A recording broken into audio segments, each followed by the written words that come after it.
obi a wakwa we go win bia dodo na against 11 Wonders.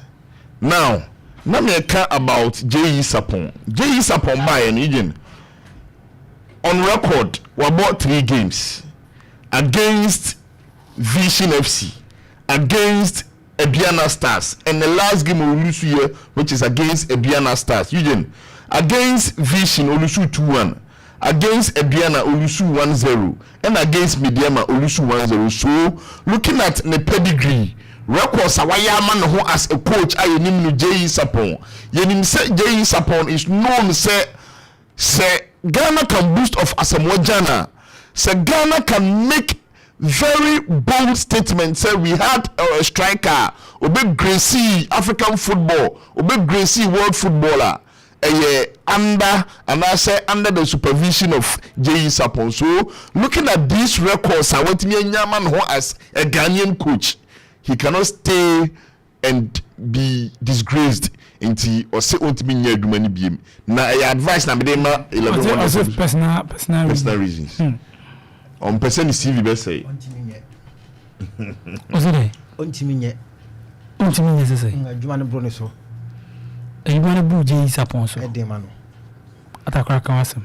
Intelligent, I think say or her records are work for himself now. So what's happening now? A beggar crano.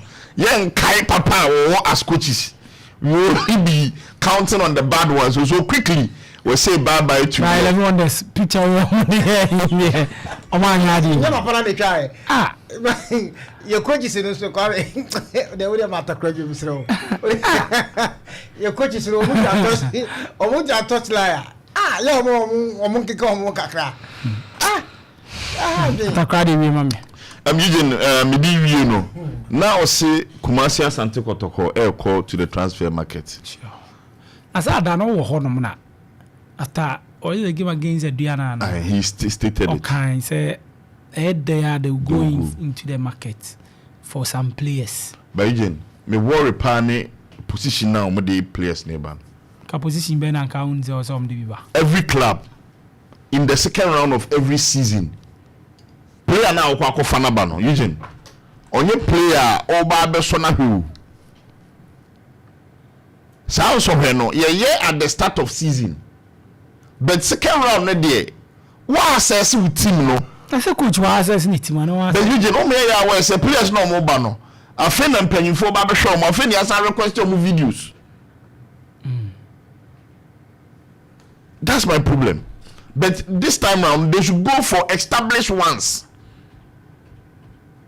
Or on the numbers, played number of games, score number of goals, or your defender, or better blockings, or better stats.